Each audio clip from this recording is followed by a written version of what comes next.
The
bullet train is here, hell monkey.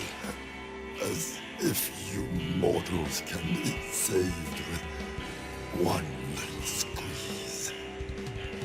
Kill me, and I shall be replaced by another, and another, and another still. You cannot point that pet gun of yours at all demonkind.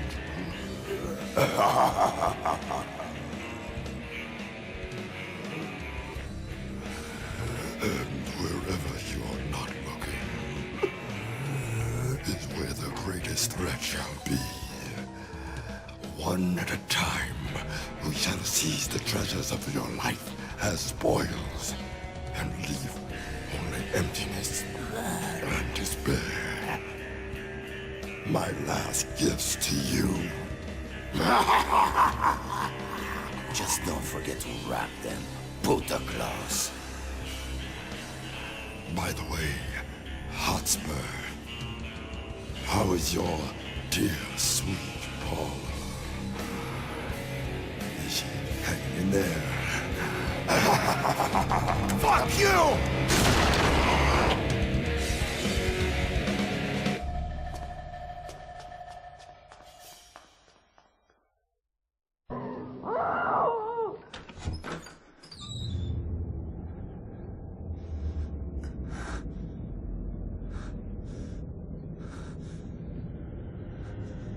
No.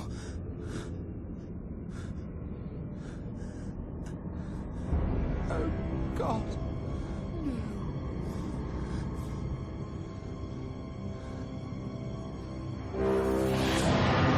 Hola! Wait! No!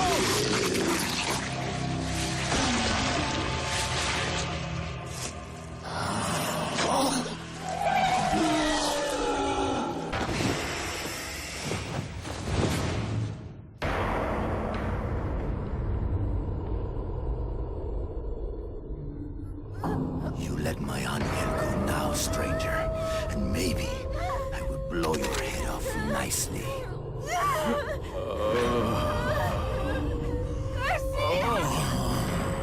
Help me! Let her go. But can't you see the little peach is coming on to me? Come on to this, pendejo. Oh, demon hunter. Your bullets have no bite, no penetration. You need more thrust! ¿Qué diablos es eso? That was just the appetizer, Hotspur. A taste of what's in store. So you know my name. And you don't know mine. Please, call me Fleming. Oh, you're not going to get rowdy over one little blonde bombshell. Tell you what, you can have the girl back, good as new, if you atone for your sins against me for slaying my legion of demons. Admit that you challenged a greater power and lost. Admit that your endowments will never measure up to my own. I will admit you're a fucking asshole. How's that, Fleming? Oh, so be it. A place for Paula has now been set at my table, mortal. You cannot have her back now. But come to my castle in the underworld, and you could still join in our revels. Such a tempting offer. I do love a party. Maybe we could play Pong. Or do shots!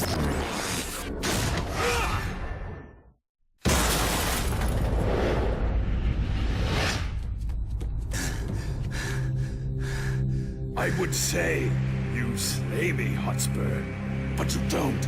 You can't. Now say goodbye to Paula. She has a lot of dying to do. And coming back to life, and dying some more. I like to keep my mistresses guessing. Yes, help her! Because in the meantime, I'll be helping myself.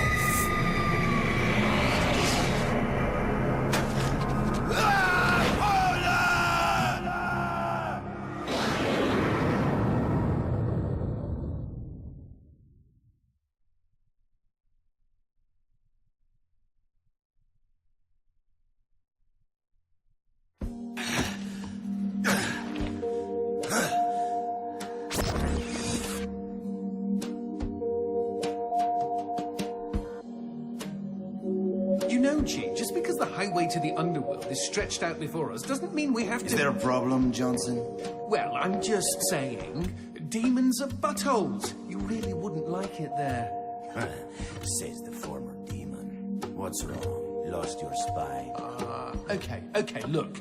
If you want to go to the underworld, good on you. But you don't know that place. Look what they did to me. A few little transgressions, and now I'm doomed to an eternity of heavy metal jokes and posing for pirate flags. It's only worse for mortals. Then all the more reason to go. They have Paula. So the way I see it, you are either with me, or you're not. No!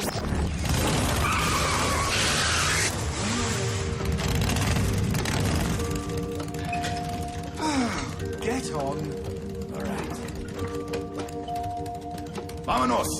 The underworld lies just beyond the sound barrier. How do you know? That's like super classified demon information. Not according to the internet.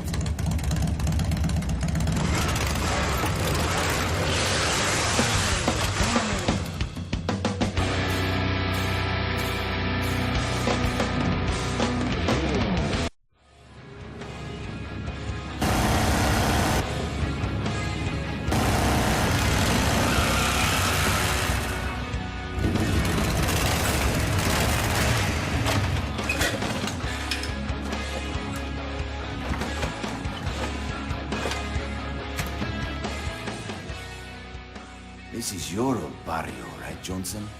Then you can be my tour guide. Me? But I quit the whole demon thing ages ago, and really, my memory's absolute rubbish.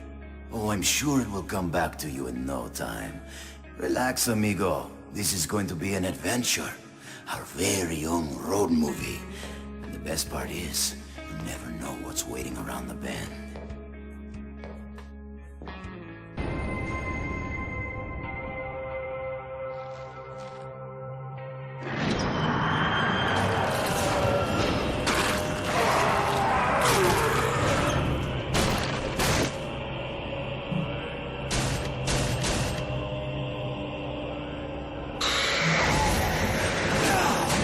Like what you see? Que magnifico! Where is Fleming's castle?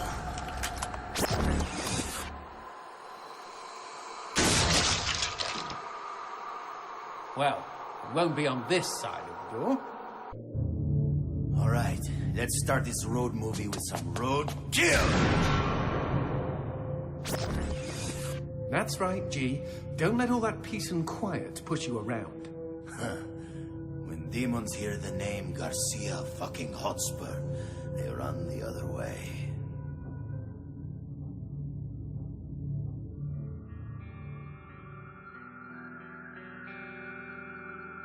Johnson, what the hell is that thing? Holy cow! I don't believe it! Willie! That's One-Eyed William!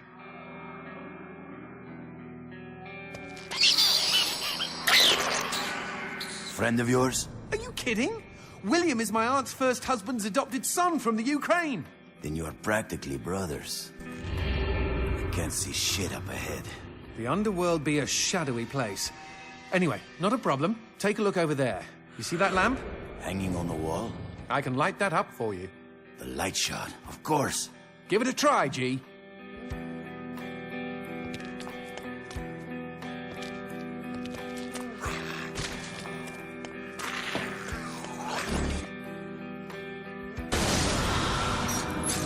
There! Did I brighten your day? What can I say, Johnson? You are the right tool for every job.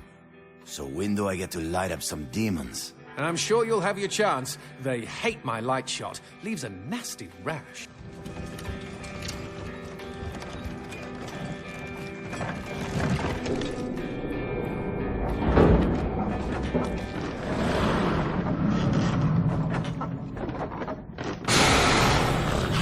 Demons are not very talkative. What have they got to talk about? Once your soul rolls into town, that's it. You're damned. And Fleming doesn't let anybody off the hook. He sounds like a real dick, Tater.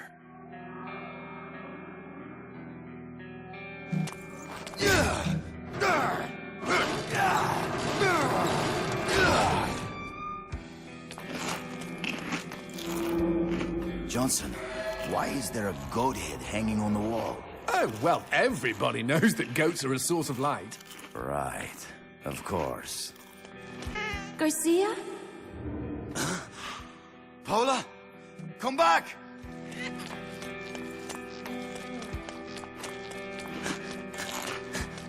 Paula! Easy, G. This place is full of deceptions and dirty tricks.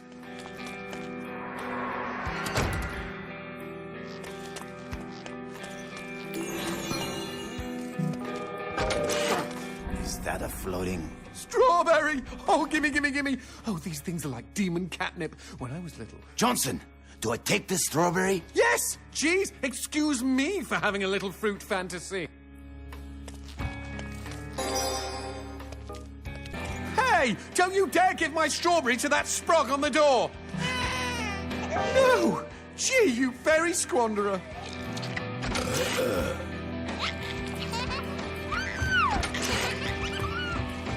Ah, drinks. At least there's one good thing about the underworld. What, liver damage? That's the beauty of it. In the underworld, you don't die from drinks. They unkill people here.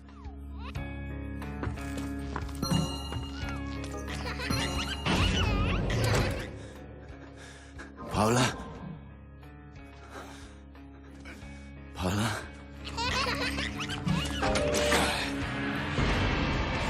Ah, ¿qué es esta mierda?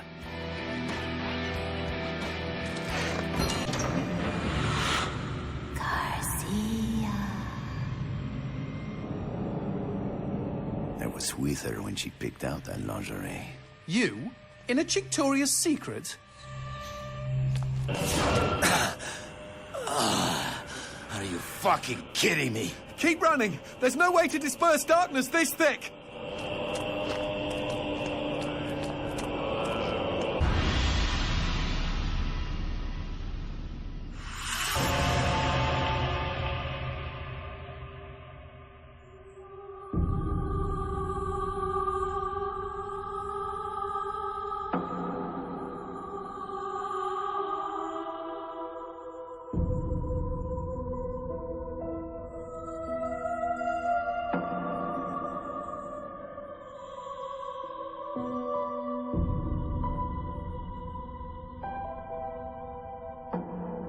Oh, dulcet tones.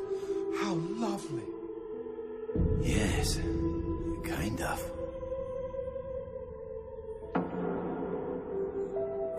Oh, fudge! What am I talking about? This is what caused those tremors. It's a melody of death. Oh my god! Oh my god, oh my god, oh my god, oh my god, oh my god, oh my god, god, god, god, god, god. Why should I be afraid of a few puny earthquakes? What the hell?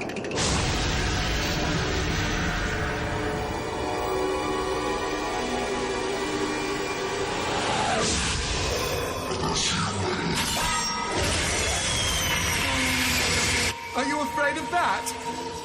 Shit.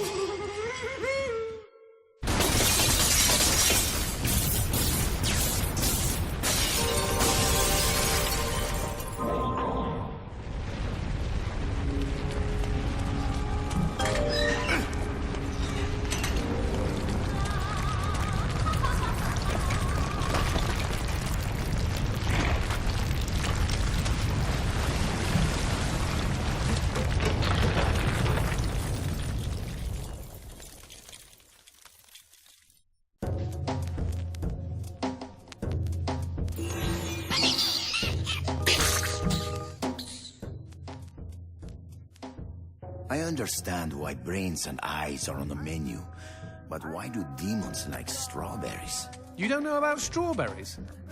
They're demon fruit, G. Fleming's idea of a practical joke on the world of the living. They're made of ground-up tongues. That's disgusting. That's not the half of it. You thought pop per cherry was just a figure of speech.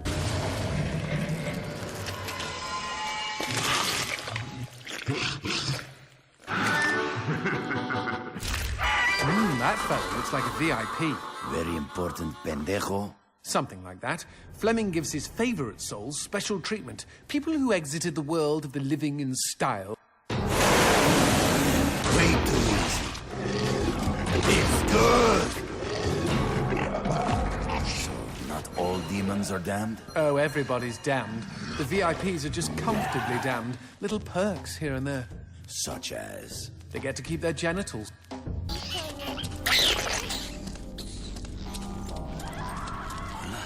I'm coming, baby! Crazy world.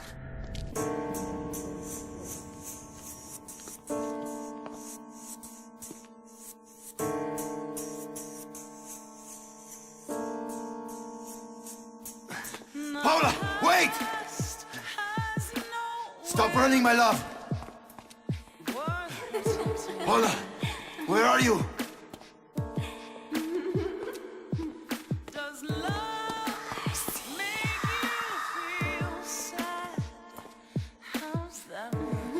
What the fuck? Paula!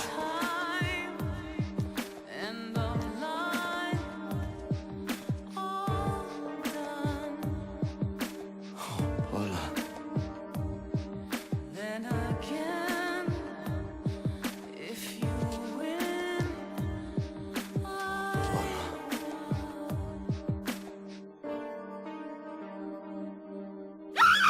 Hijo de puta!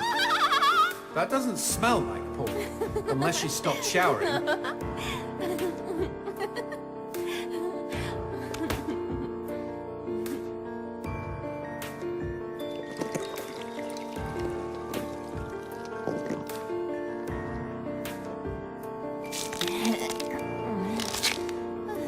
Well, that killed my stiffy. Garcia, is that you? You came to save me? Angel. Look out, G! It's a trap!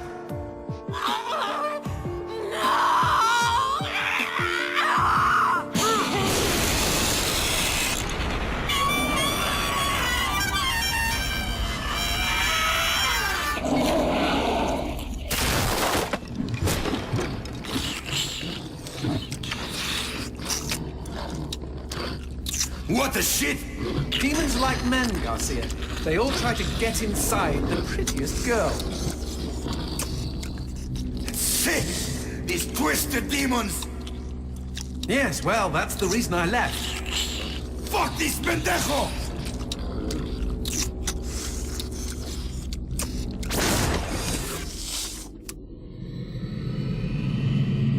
If Mr. Man-on Monster wants to play, magnifico.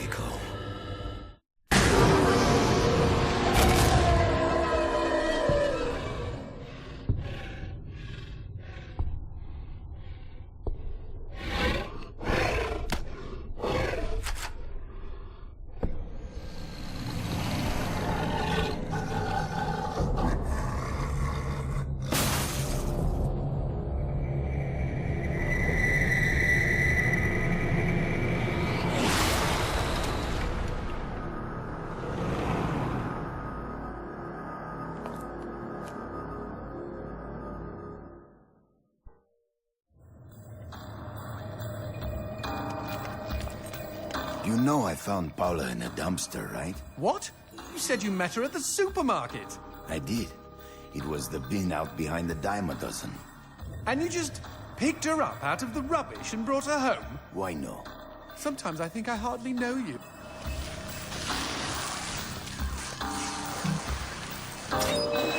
The man who never had his fill. It was a cold and snowy eve. Certainly no night for a man without a home to be walking these grey and endless streets. Inside the pizza parlour, George Reed spun a lively tune on his harmonica. The local children giggled and pointed excitedly at the harmonica man as their parents glowed with approval.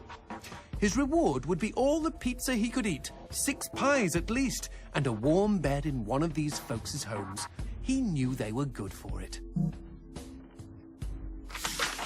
But when he tucked in for the night, George had not had his fill. As the years and calories stacked up, most men would have got older and fatter. Yet for all he consumed, George only got thinner as he washed from town to town. Tapeworm. Tonight he plied his trade with some grannies and orderlies in a nursing home. Hoo-ah-ha! His harmonica filled the room with joy. After devouring 3 helpings of pork chops and mashed potatoes, he eyed the plate of the old woman next to him. Juice dribbled down his chin. "Go ahead, Georgie," she said. "You're such a good boy. You shouldn't have to starve."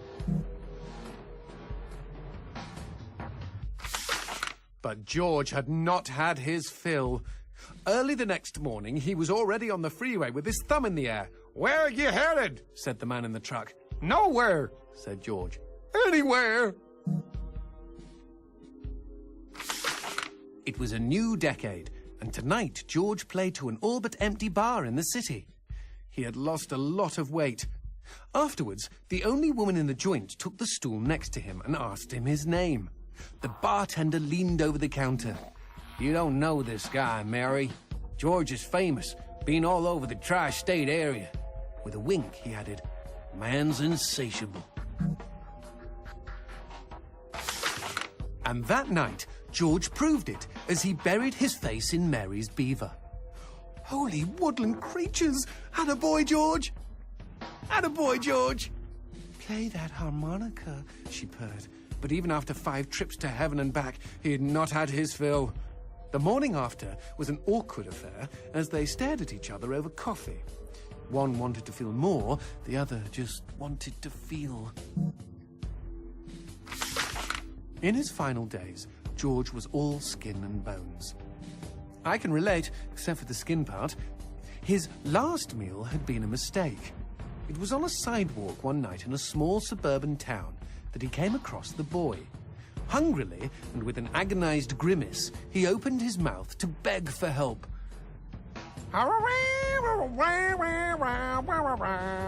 Out came a cacophony of wheezes and toots, but the boy understood. Wait, you mean Jorge ate his harmonica? Once he was alone, George Reed looked at the candy bar he held in one hand and began to cry.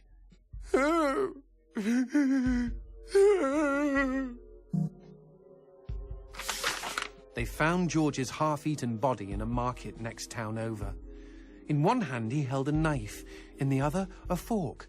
Chunks of flesh had been torn from his chest and his arms. Blood framed an eerie smile. The wind that morning blew fierce, and as it whistled through the hole he'd carved out of his own neck, the harmonica man played his last song in this world. There were Gawkers, and many knew him. They shared stories of how he'd filled them with hope, filled them with life. They, at least, had had their fill. Especially Mary. The end. You know, we never finished talking about you kidnapping Paula. I didn't kidnap her. You hauled her out of a skip. Isn't that illegal in some states? What did she say? Nothing. Not for weeks. I was afraid to even touch her, you know? Like she didn't belong to me. To anyone. But something changed. There was a phone call. Okay, now what's this about a phone call? Me and Paula were eating when the phone rang. Suddenly, she slams her fork down and says, "Don't answer it!" Creepy. First thing she ever said to me. But I got up to take the call. Johnson, you should have seen her. She jumped out of her chair, ran to the phone, and ripped it right off the wall. Whoa. Then she came and put her arms around me and started crying. It was the craziest, weirdest, sexiest thing I have ever seen. I have been hers ever since.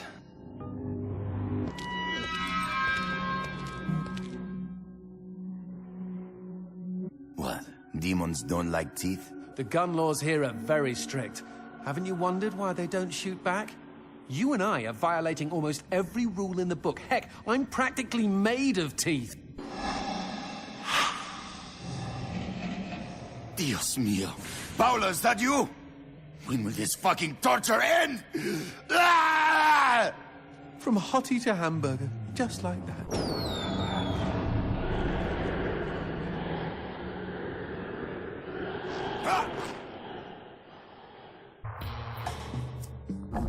Well, howdy-ho! Name's Christopher. Now, don't y'all be afraid. I ain't gonna bite. Trust me. You see, I'm what you call a mixture of beast and human. Oh, best of both worlds, my pappy said. But what are you doing around these parts? Ain't you a mortal? Why should I tell you? All I see is demon. Well, shucks. You gotta look underneath the leathery exterior. Deep down, I am a sensitive and understanding listener. Some asswipe named Fleming stole my girl and took her to his castle. I am here to take her back. Meaning you are on a quest to kick the Prince of Evil's ass? Holy shit! Oh, I want in on some of this action. How can I help, huh? How can I? Well, I hope that you're offering more than just enthusiasm. I tell you what, I get pretty hungry, and I just love them white gems. You get enough of those and we can trade. With the right incentive, I might even be able to introduce you to some real product. Know what I mean? Magnifico. Okay, then chuck them sparklies right down the hatch. Go on, feed me! Ah!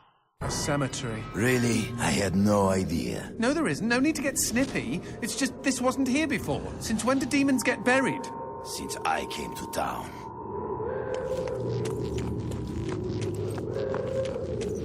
Whoa, who did this? Mr. X? Only a demon hunter could kill this many and not be lying dead next to them. Paula and I promised we would be buried together.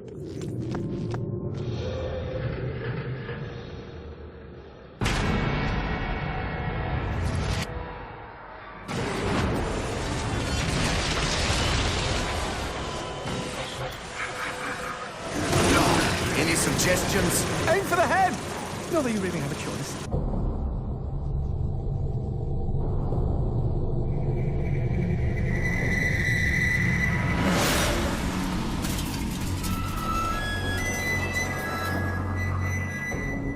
It sounds like a cat having sex with a harmonica, and not the consensual kind. Hey, every demon has the right to pick the music for his own funeral.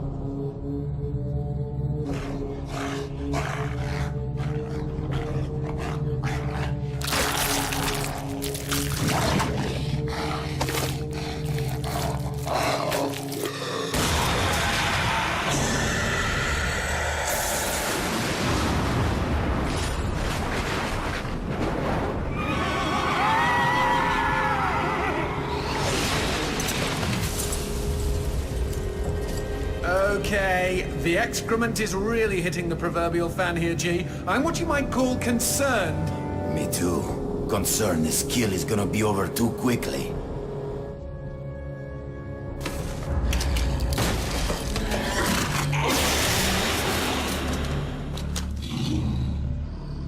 Might I suggest we not just stand here?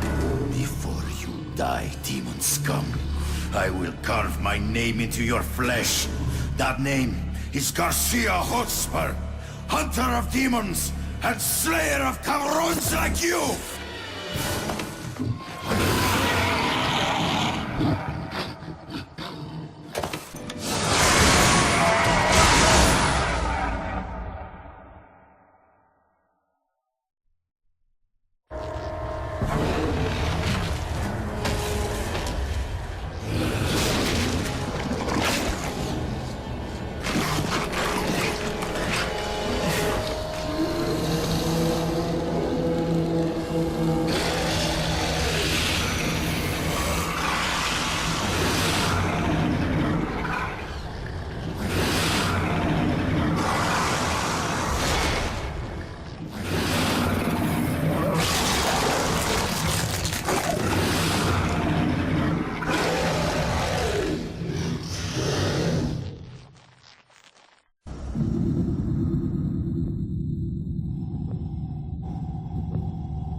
Hola!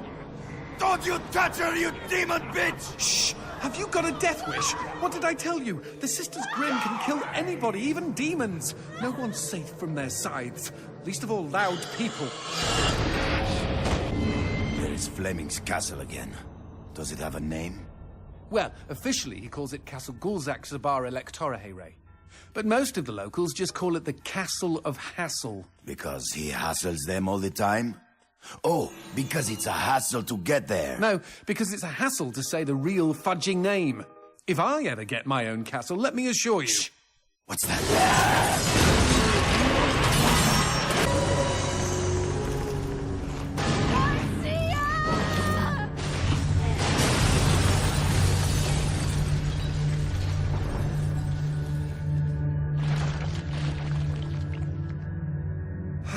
Ouch.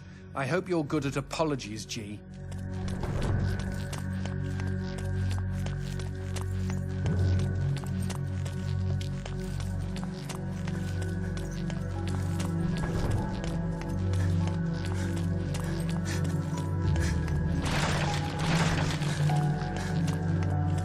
Here comes a whole new world.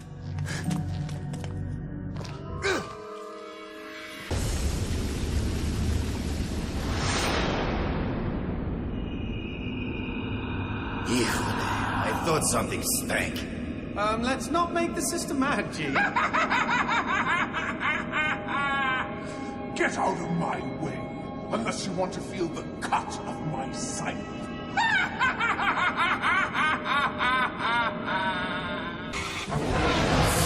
Hola! Angel! Why can't I stop them from killing you?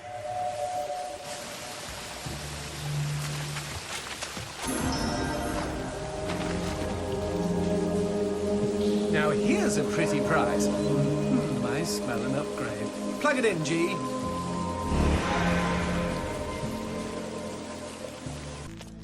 Do I see trees?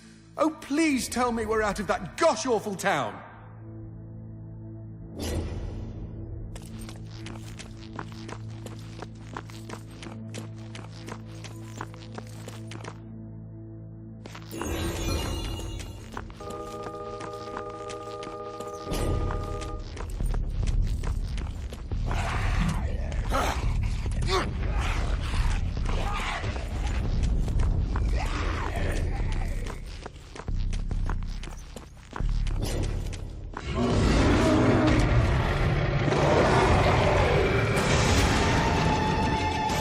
Motherfucking shit on a stick!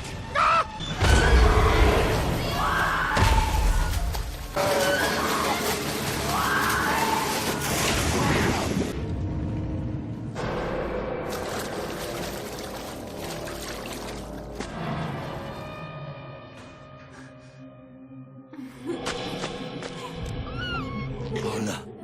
It's me, Angel. Yes, G, it's you, but is that her? Who wears garters into a swamp?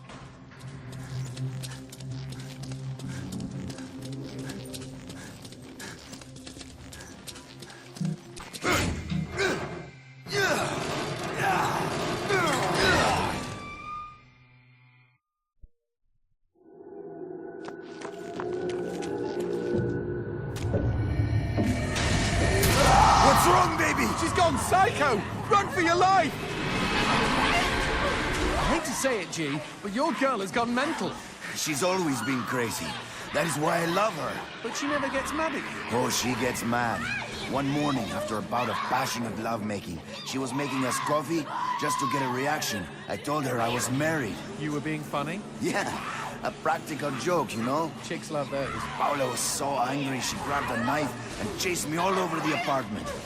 She is scary with a knife.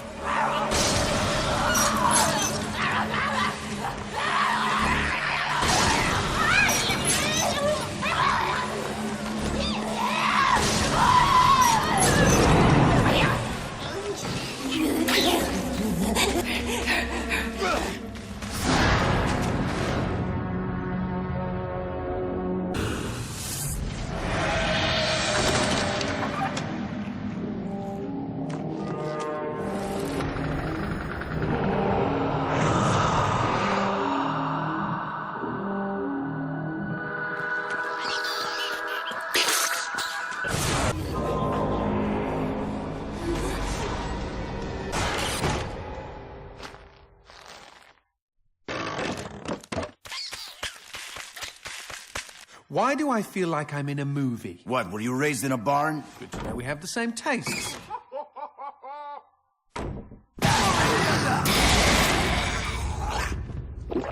Feels good. Motherfuck!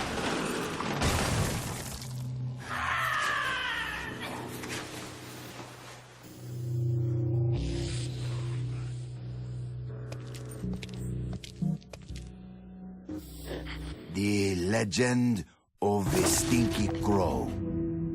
Caw, caw. For nearly 14 years, his mind had been soaring miles above. But Elliot Thomas was still stuck down on Earth in the boring town of Sinchester. Sinster. What? It's pronounced Sinster. How do you know? My cousin's from Sinster. Never mind. Keep going. Alone in his treehouse, he glued feathers to his wingsuit, readying himself for the day he would join the Phoenixes and Quetzalcoatlus in the sky. "Dinner time," cried his mother from their house across the yard. Elliot sat at the center of the table. A TV dinner was challenging his BO as the dominant smell in the room. On his left, his mother yammered about her day at the ER. On his right, his father was absorbed in his smartphone. As for Elliot, his eyes were fixed on the ceiling fan, the most fascinating personality within a 10-foot radius. In homeroom the next day, Justin Schmakovsky threw a crappy paper airplane at him. Within seconds, Elliot had built a superior vessel. He stood up on his chair and swiftly launched the Papierflieger. What? At his unsuspecting enemy. Go, Papierflieger, go! Zoom, splort. The marvel of paper aviation lodged itself in Justin's tender eyeball. "Mr. Thomas," bellowed their teacher, "go to the principal's office." Later that day, Elliot was cooing quietly to himself as he bought a candy bar in the lobby. Casey Witchtits was smoking nearby and sneered at him. "You'll never fly, Stinky Crow," she laughed. "Why don't you go jack off to some bird porn?" I bet you do more fapping than flapping. Hey, that's pretty good. Fuck you, screeched Elliot as he ran for the door. It was dark out by the time Elliot meandered home. On the sidewalk, he passed a gaunt man who stared at him intently, desperately even. Uh-oh, stranger danger. The man opened his mouth and said, Uviwa, Uviza. What the fuck? Elliot had planned to eat his candy bar tonight while he finished his masterpiece, but he instead held it out to the man. I know what you mean, he replied. The schoolyard was packed the next morning as Elliot's classmates waited for first bell. Go, go! As one, the students turned toward the gate and saw Elliot dressed head to toe in his wingsuit. After a moment of shock, they burst into laughter. But they were already far below him. He swooped through their midst and into the school. Go, go! He bounded through the halls, zigzagged up the stairwell. Go! The school let out a collective gasp when they saw a stinky crow on the roof. With a triumphant snap, he spread his wings, and a moment later, he had leapt. The next 2 seconds were the most beautiful of Elliot's entire life. He could feel their eyes upon him. He was flying, and their awe was keeping him aloft. 10 minutes later, as guidance counselors wiped bits of Elliot off sobbing students, and the police struggled to piece together the story you are reading now, Elliot's teacher looked down at the wreckage of the boy on the pavement and never forgot what he saw. One bloody hand had formed a peace sign. The other was giving him the finger. It's like an Alanis Morissette song. The end. Okay, lovely. I don't think I'll sleep for weeks. Quidad, cojones.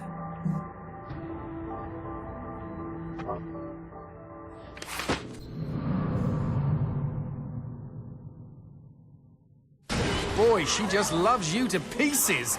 Run!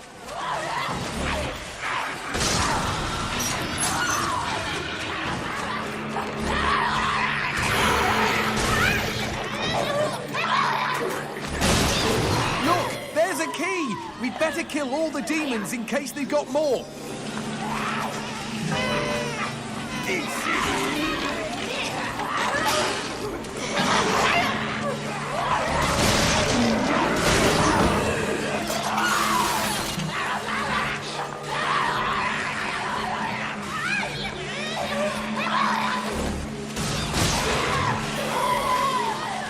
Into the house, quick!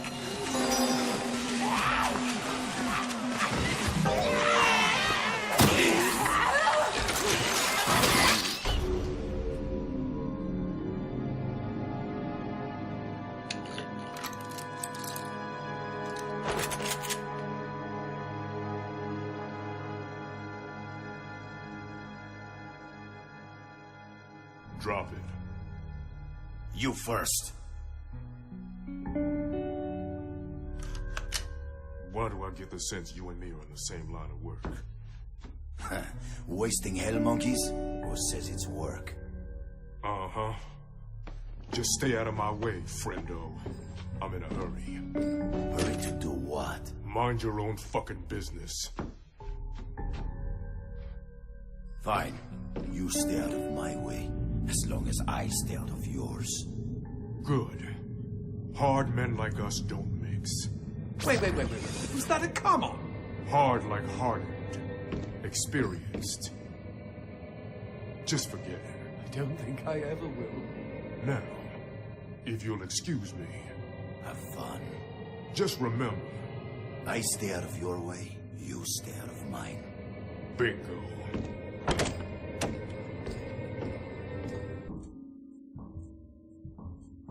Look, gee, what are those newspaper articles? It says, local woman dies in grisly murder. Maria Domenico, a native of Langosta, was found dead early Thursday morning outside her suburban home. She was 29 years old. According to local police, her skin... her skin has been completely removed. Good Lord. She is survived by her husband, Colonel... that's weird. Her name has been X'd out.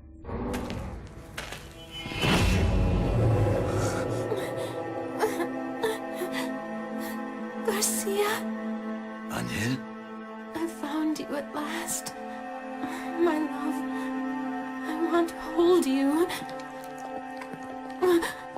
Wait, what? What's going on?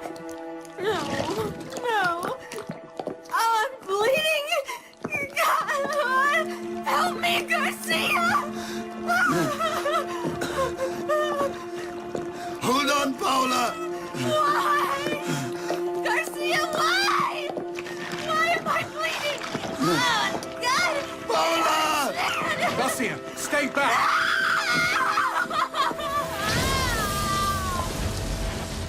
Fuck you! Paula! Garcia, how long must I suffer? I just want to give up and die. Don't you dare give up on me, Paula! I swear I'm coming! Garcia, I don't think I can make it. Fuck! You dickwad! Fuck you! Out of my way! This one's mine. The one I loved was taken away by this fiend. I don't know why she died, but that question no longer concerns me. All I want now is to have her back. But I have the deep feeling that's not gonna happen. Because the flesh that hangs from this fucker's body looks all too familiar. This is your death, hell beast!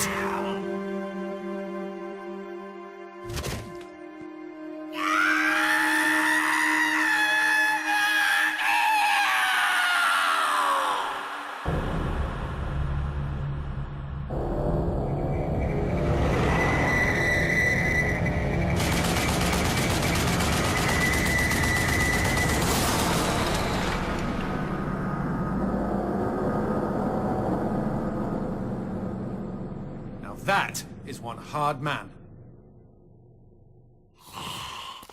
Fuck! Here I come, fucker!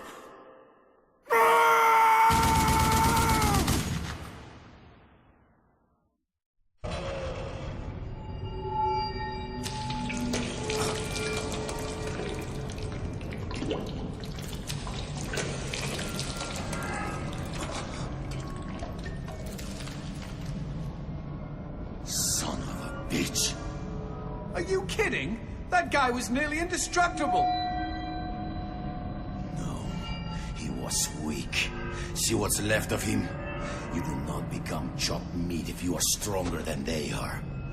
This hell monkey needs to face a real hunter.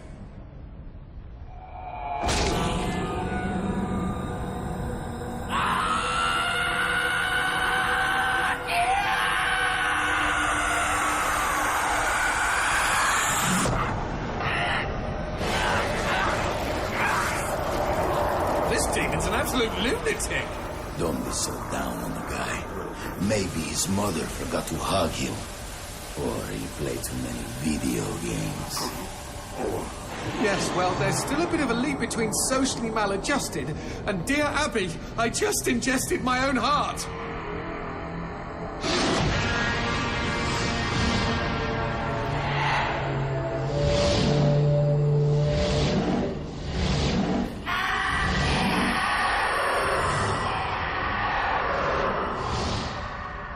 Before you die, demon scum, I will carve my name in your flesh. That name is Garcia fucking Hotspur, hunter of demons and slayer of pendejos like you!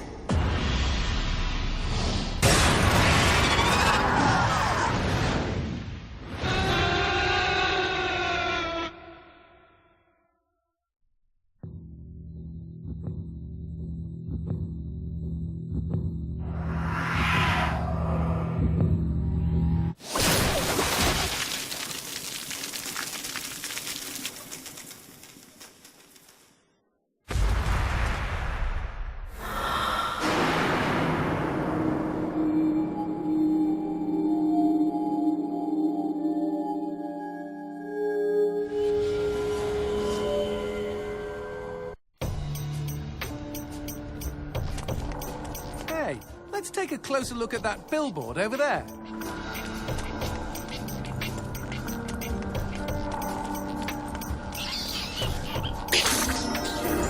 What's this flyer? Oh, gimme! Sweet mother of pearl, this is an ad for Angel's Kiss! What's that? Only the hottest hostess club in the underworld, G. The honeys there used to give the most lovely blowjobs before I fucked them in their sockets. Of course, this is when I still had fleshy parts. Johnson, that's sick. Just get me to a phone. This boner needs a booster. Now that's my kind of advertising. Oh, let's dive in.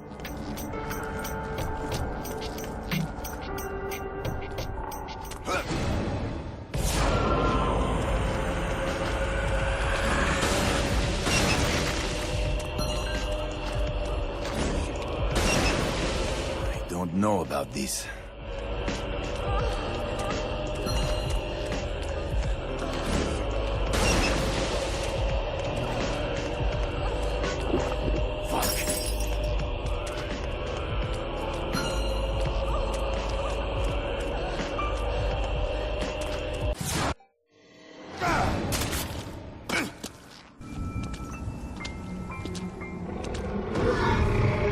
Oh, we're surrounded by giant hell monkeys. They'll cream us if we get too close. Quick, take me over to that phone. Right now? Trust me, G.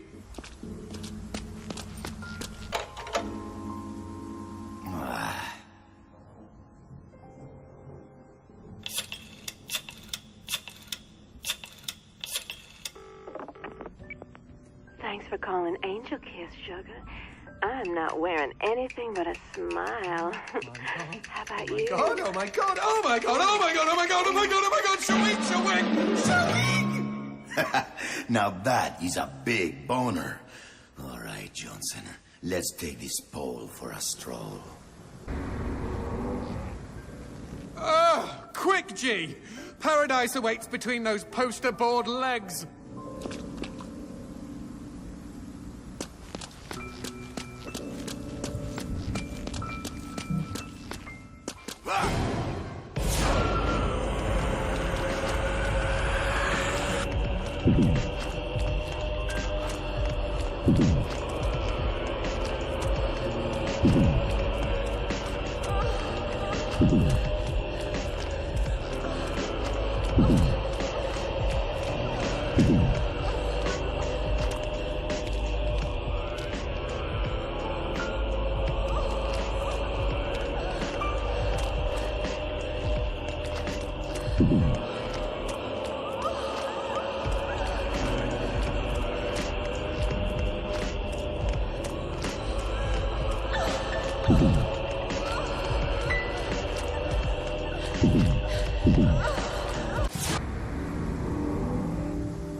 she like herpes?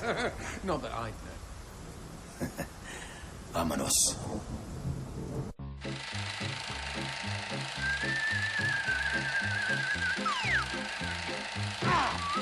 Look at this! We're flat as paper! It's like we're in our very own toy theatre. No one toys with me.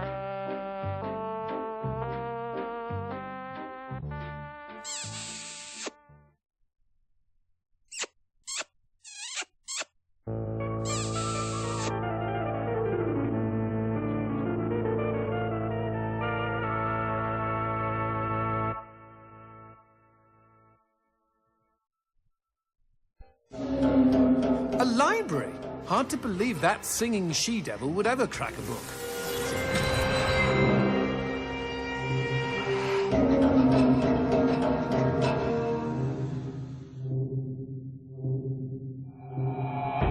The puta wants to see if we have the balls to follow her. Well, I think I can keep it up. TMI, Johnson. Look alive. We've got company.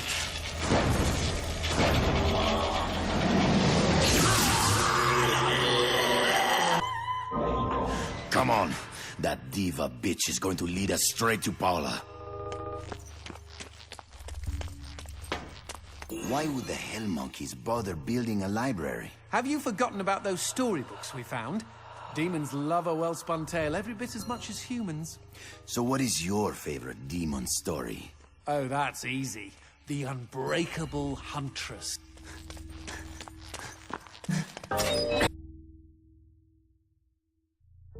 Ah, here we are. An artist's rendition of The Unbreakable Huntress.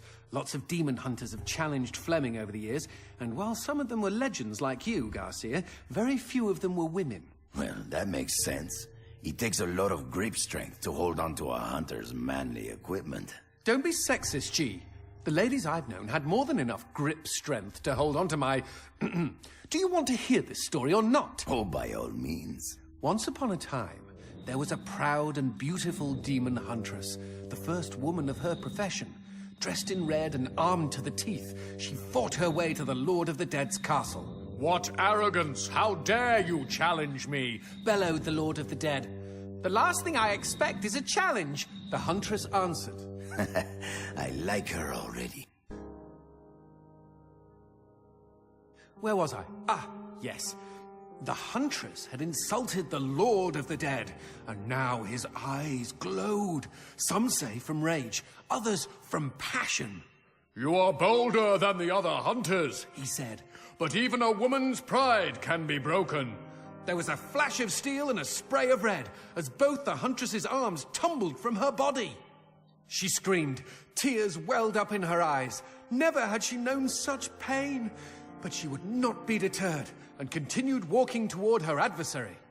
With a devilish grin, the Lord of the Dead lopped off the huntress's legs one at a time. Thwoop! Thwoop! Again she screamed in pain as her torso flopped onto the floor. She could feel his breath as he hovered over her. I could take you right here and now.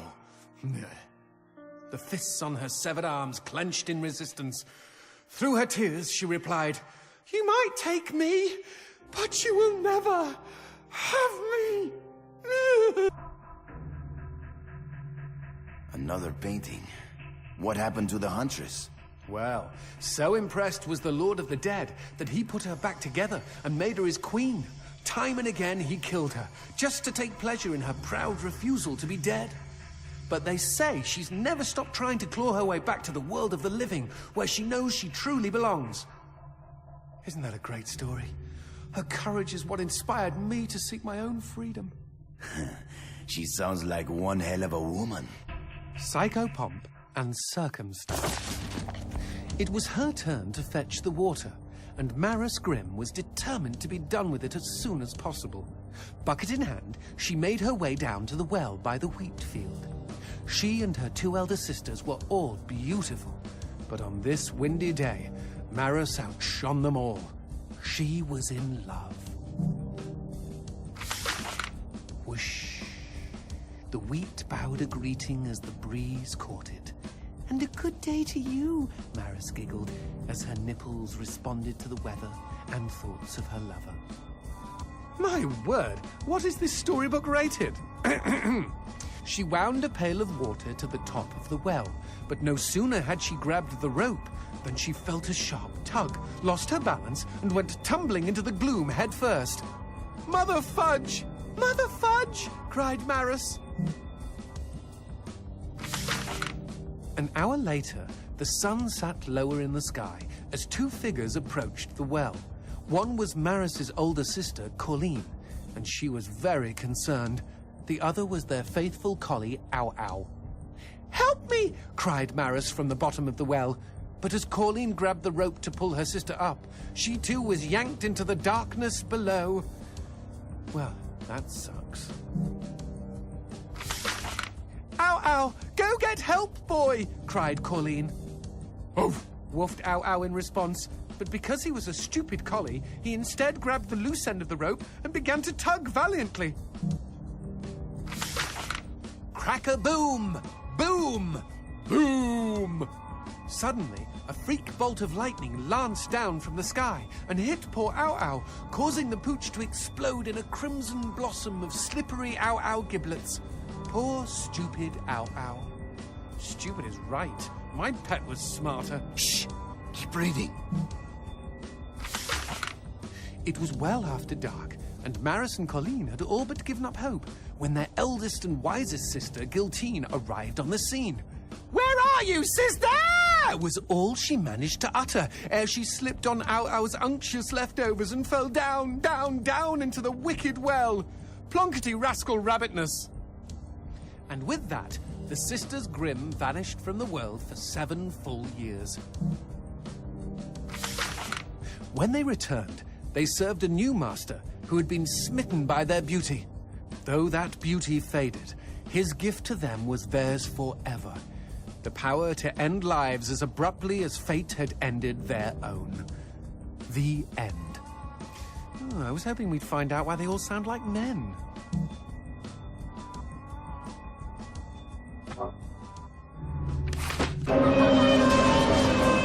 Bitch, I'm not falling for that sexy bullshit. I'm only at half-mast. Now you bring my angel out here before I get misogyny. Fuck!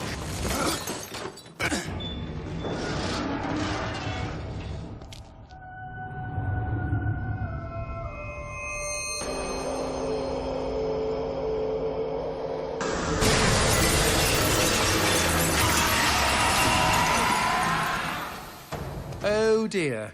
I think the eldest sister Grimm is just a bit angry we've thinned out her family.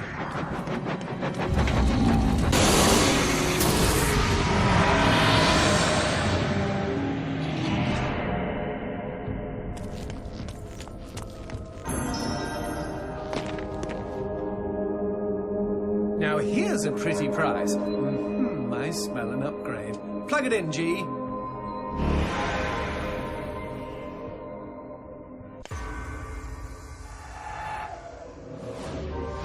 Let her go, you singing cunt! I'm coming, baby! After her, G-Cakes!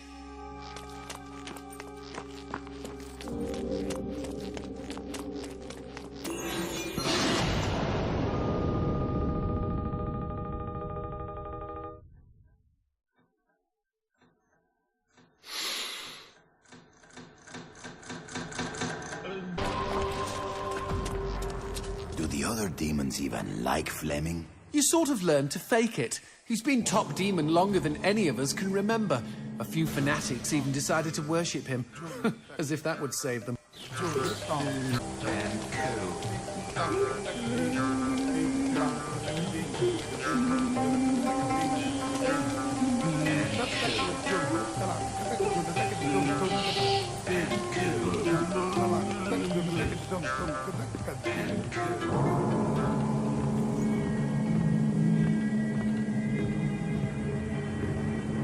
Seriously creepy vibes. We're practically in Fleming's front yard now. Are you sure we should press on? I'm a Mexican, Johnson, not a Mexicant. Bravo, G! Highly original!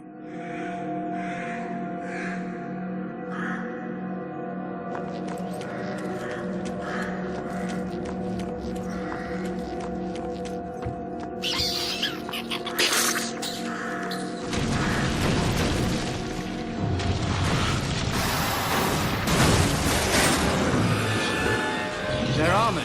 You need to find a way to flip things to your advantage.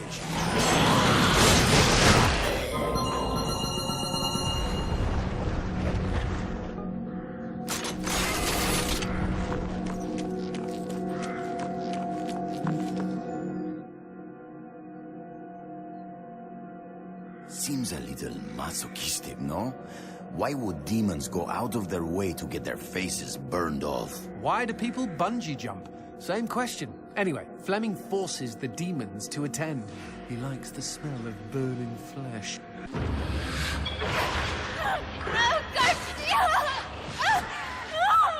Paula! Beauty is blind. Brava! Bravissima! A tidal wave of applause washed over Justine as roses rained down on the stage. It's a wonder they don't hit me, she thought bitterly. I'm the largest target for miles. After curtain down, she retired to her dressing room, set her horned Viking helmet aside, and waddled up to the mirror with a gelatinous jiggle. There was a knock at the door, and Henry Wallin appeared. Henry again. Cheers, Louise. You were magnificent, Mr. Vangello. Did you see? The papers are calling you the finest soprano of the 19th century. He looked at the floor and shifted his feet uncomfortably. Every man in town loves you. Stupid Henry, moaned Justine as she examined her profile in the mirror. No real man could love a fat twat like me. She tried adjusting her midriff. Disgusting. She waited for the sigh, but today Henry's response was different. There was a rustle, a metallic thunk. Good evening to you, my lady. She heard the clack of the door. Justine gazed wistfully at the tintype of beautiful Bella Margot, the slender soprano she idolized in her youth. What was Bella's secret, she wondered, as she picked away at a box of truffles on the table. What indeed? A few minutes later, Justine was bent over the wastebasket by the door, gagging and heaving. Eventually, she gave up and removed her finger from her throat. Then, at the bottom of the wastebasket, she saw the roses and the letter, and remembered the rustle and the thunk. She opened the letter and read aloud. You have won my heart, and that is no small feat. Oh, how sweet! No small feat! She shouted in rage. A large feat, is that it? She crumpled up the note, threw it on the floor, and stomped on it for good measure. Something inside of her had snapped. From that moment forward, she was determined to never sing again. Her voice could go to hell, just as long as she could be beautiful. No one knows exactly what happened to Justine after that. Not the impresario who had begged her to come back, not the reporters who had begged her to comment, not Henry, who had been too crushed to face her again. Correct me if I'm wrong, G, but didn't Henry want to be crushed? I mean, come on. Chubby chaser, anyone? When Justine's landlord finally let himself in, he was startled to discover a slim and beautiful woman in his tenant's armchair. She was naked, and her throat had been savaged. The blood had painted an inverse bouquet of roses on her chest. The woman held her own vocal cords in her hands. Oh, the end.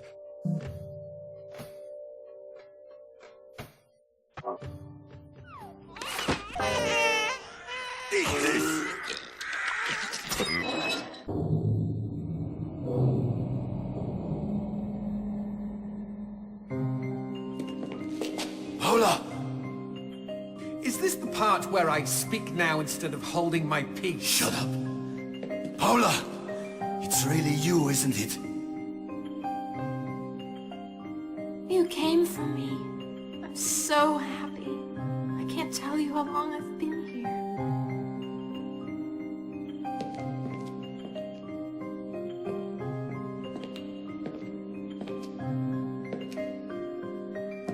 I'm sorry it took me so long, baby. No apologies, Garcia. You're here. That's what's important.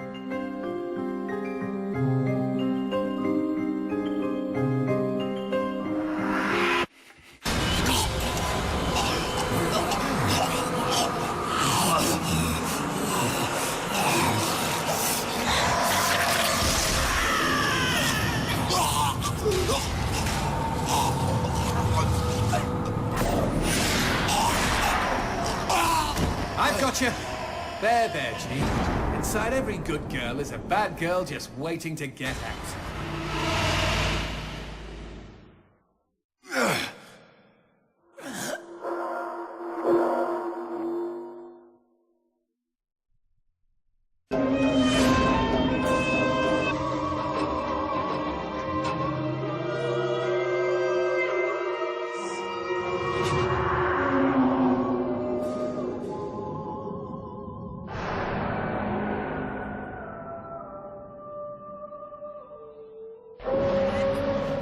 Flirt with danger, put.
Adios, bitchzilla. In the end, your song was a little flat. Hey, check it out! I think I found a banging underground shortcut.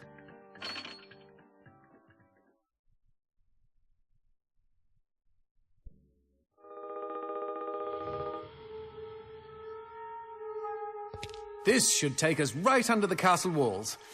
Who's your skull, G? You are, Johnson. My numbskull.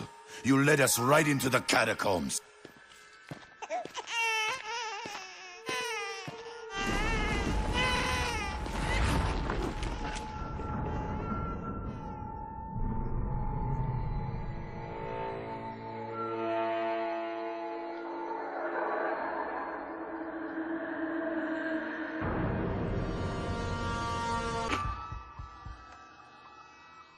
Ugh, this reminds me of the most horrid story. A gaggle of demon hags thought they could get ahead in the world by offering to join Fleming's harem. But he was so offended by their hideousness that he ripped off their heads and used the sloppy carcasses for bowling pins. Ever since, bowling for uglies has been one of his favorite forms of torture. So instead of getting ahead, they lost ahead? This is nothing to joke about, G. Get your mind out of the gutter.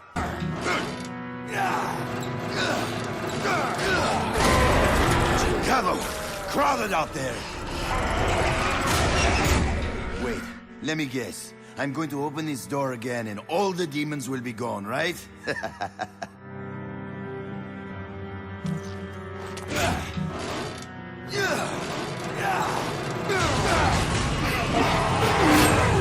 It was a nice thought, G.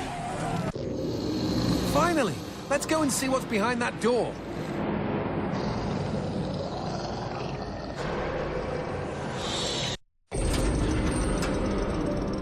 Fuck. I hate climbing. Listen to you, old man.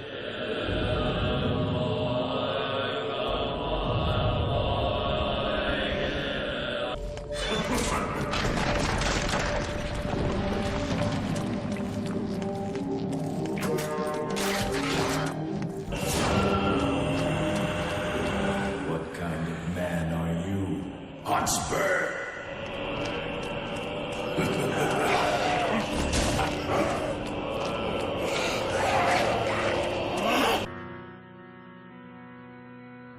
Paula, she is amazing with firearms. Are we talking about your Paula? We were at the carnival, one of those shooting galleries for kids, you know. I hit a bullseye and made a bet with her that she couldn't outshoot me. So she backs up against the counter and gives me this long and passionate kiss. Uh-huh. Then she takes the toy rifle, reaches around me to steady the barrel. Her lips and mine are locked the whole time. And you know what my angel did? She shot out the pin that was holding the target. Shot it right off the wall. Wasn't even looking. No way. Did you teach her that? No. She's a special woman, Johnson.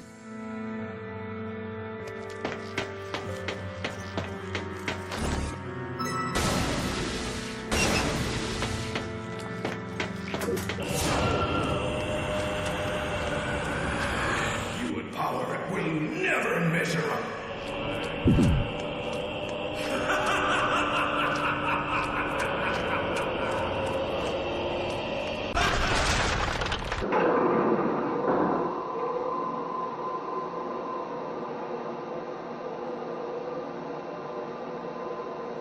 Oh, so be it.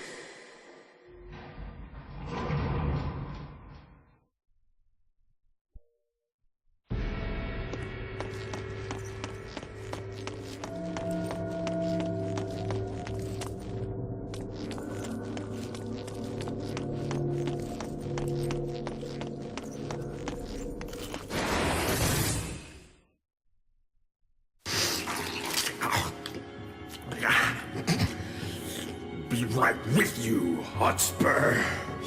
I've still got some fries to go with these thighs. Take your time, Fleming. Please, enjoy your supper. After all, it is going to be your last. You really think you've won? I like that. And I see you've decided to join our revels after all. Care for a bite of my last supper? It's low in trans fat.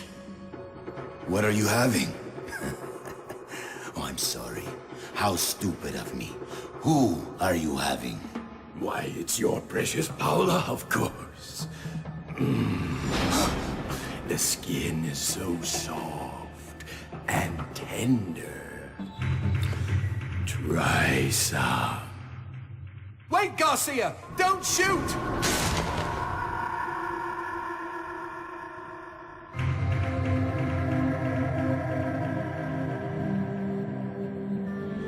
I love you, Garcia.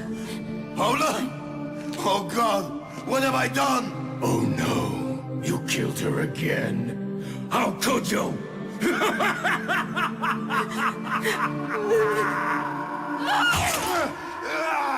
Fuck you!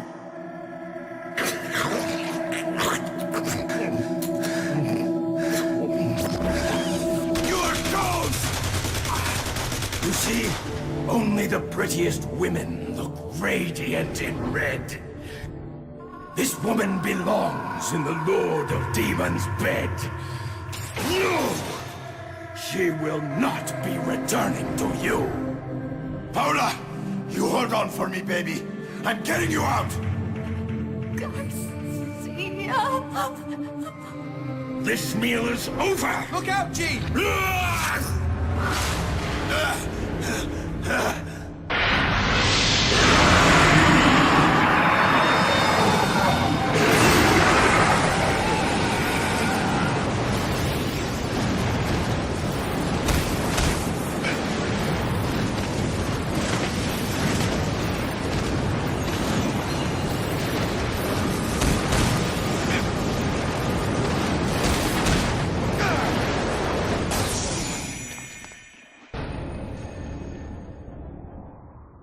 What's killing me Paula! could be your song, and what you see might be dead wrong. Time will tell, and as well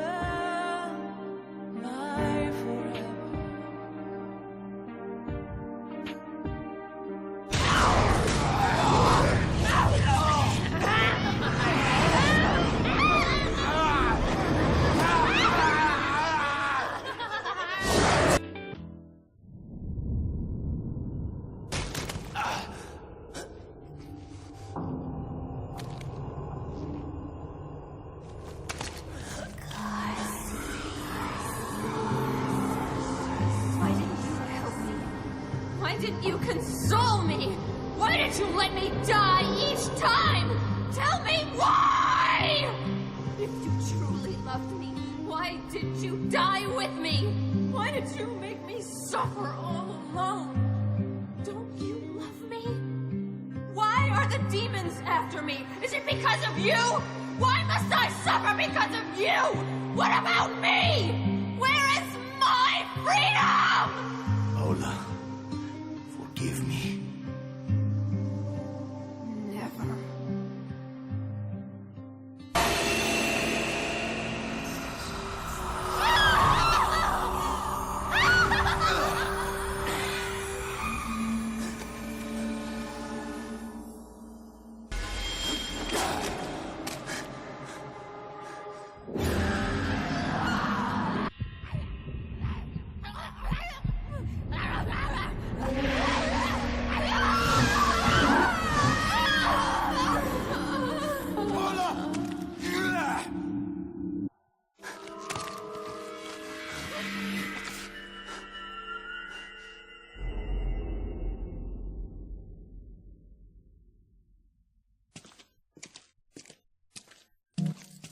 Tables of time. It is over, Angel.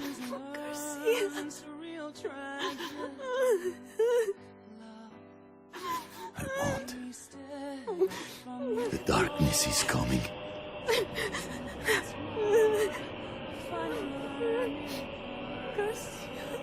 I have already found my escape. I want to see you once again before I close my eyes forever. I love you, Garcia. I love you. Yes. I love you, Paula.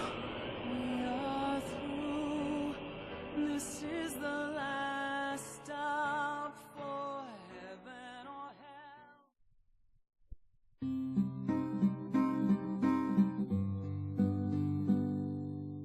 Hey, sleepyhead. Garcia, it's you. We're together. Finally.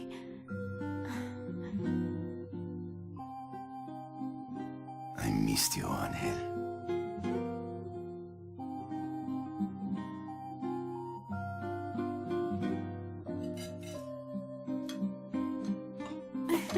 Are you listening? About this weekend. Oh, yeah. Mexico. Magnifico. Great. Let's fly to Cancun then. Spend some quality time together on the beach. Do a little intelligence gathering of our own and see if we want to settle down there. Sound good? I cannot wait to eat real Mexican food. Although, the cocineros will never be able to top this caprese. Glad you like it. The tomatoes are organic and the mozzarella is made from buffalo milk. You even made hamburgers. Well, the hamburgers come from a special recipe. Really? Let's see if I can guess.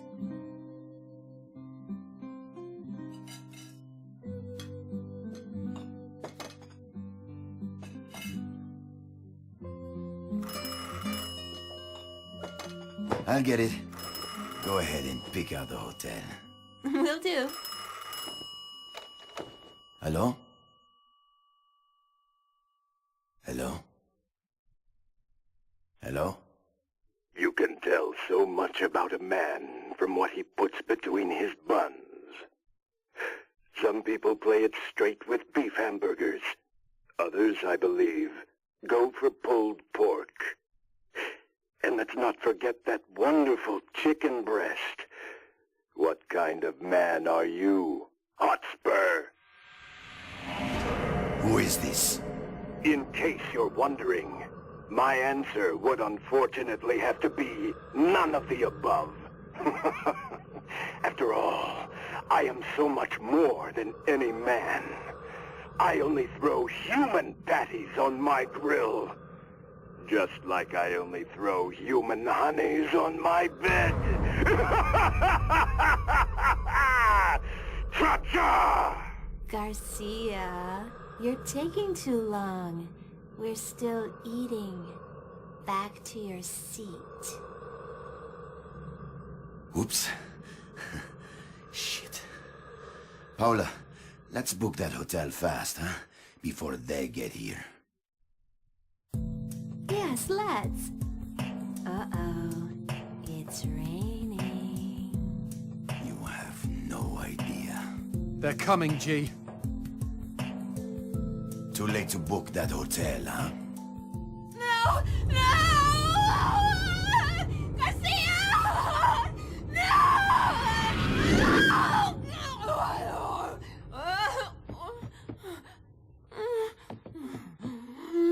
Here we go again. My name is Garcia Hotspur, hunter of demons. Fate has led me to fall in love with the Lord of the Underworld's mistress. His horde of minions will never stop coming to claim her. But I have sworn to strike them down, each and every one, until she is mine alone. I will take on the whole world if I must, slay every creature in my path. Because I still see love in her eyes. And because I love killing fucking demons. Ready, G. Always. Sorry, Paula. Mexico will have to wait.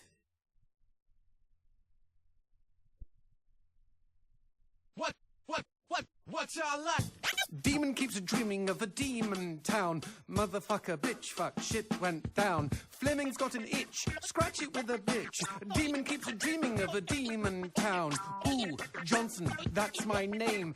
Big penis, that's my game. Johnson, yeah, Johnson, ooh, Johnson everywhere, yeah. Motherfucker, bitch, shit went down. Ha, ha, in the darkness, we shall have fun. Talk about my Johnson, talk about my bum. Talk about my thighs, they're really good in size. Oh my goodness, I can't believe my eyes, cause Fleming's got an itch. Scratch it with a bitch. Demon keeps dreaming of a demon town. Motherfucker, bitch, cock, cunt went down with a demon town.